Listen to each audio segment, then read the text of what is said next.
Hello everyone, welcome to our channel MI Tutorial Classes।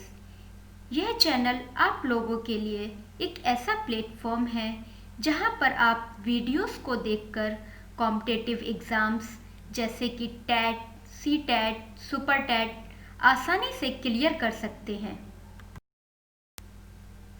तो आइए आज हम हिंदी के फर्स्ट चैप्टर भाषा एवं लिपि के बारे में पढ़ेंगे। तो आइए सबसे पहले हम जानते हैं भाषा क्या है। प्राणी जगत में मानव को विशिष्ट प्राणी का दर्जा मिला है। जैसे कि आप सभी जानते हैं, इसका श्रेय मानव के एक विशिष्ट गुण को जाता है और वह है भाषा। इस तरह हम कह सकते हैं मानव के विचारों के आदान प्रदान के लिए जिस साधन का प्रयोग किया जाता है उसे भाषा कहा जाता है। तो आइए अब हम जानेंगे भाषा शब्द किस धातु से बना है। भाषा शब्द संस्कृत के भाष्य धातु से बना है, जिसका अर्थ होता है बोलना अथवा कहना। अन्य शब्दों में हम भाषा को वैचारिक विनिमय का साधन भी कह सकते हैं।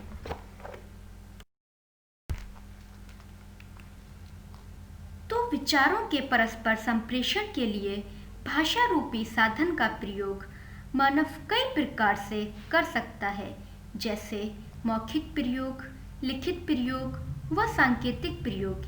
इसी आधार पर हम भाषा को 3 अलग अलग रूपों में विभाजित कर सकते हैं।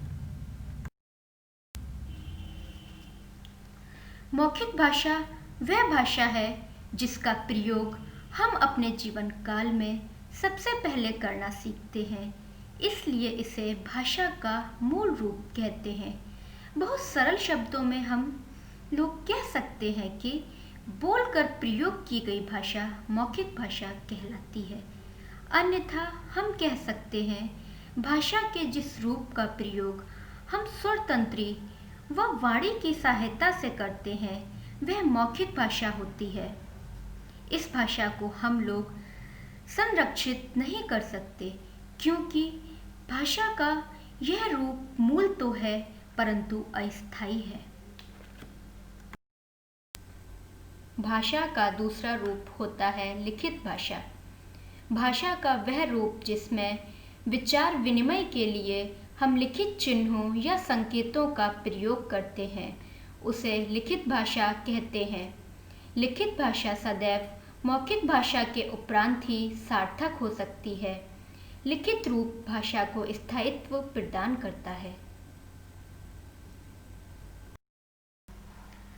सांकेतिक भाषा कई बार अपने विचारों को व्यक्त करने के लिए हम ध्वनि व चिन्हों का प्रयोग न करके शारीरिक संकेतों व हाव भाव का प्रयोग करते हैं।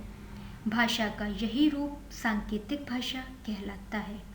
बहुत से व्याकरण शास्त्री सांकेतिक भाषा को भाषा के रूपों में स्थान नहीं देते।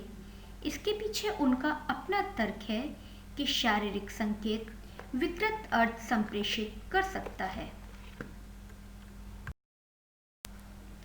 लिपि किसी भी भाषा को लिखित स्थायी रूप देने के लिए जिन चिन्हों अथवा संकेतों का प्रयोग किया जाता है वह लिपि कहलाते हैं। एक ही लिपि का प्रयोग एक से अधिक भाषाओं को लिखने के लिए किया जा सकता है। जैसे हिंदी व संस्कृत दोनों को लिखने के लिए एकमात्र लिपि देवनागरी का प्रयोग होता है। देवनागरी लिपि का विकास ब्राह्मी लिपि से हुआ है। विभिन्न लिपियों को लिखने के तरीके भी भिन्न होते हैं। जैसे हिंदी को बाएं से दाएं लिखा जाता है व उर्दू को दाएं से बाएं लिखा जाता है। तो दोस्तों, आपको हमारा चैनल पसंद आया हो तो सब्सक्राइब करना मत भूलिएगा। साथ ही साथ बेल आइकन भी प्रेस कर दें, जिससे हमारे आने वाले नए वीडियोस के नोटिफिकेशन आपको मिल सकें। धन्यवाद।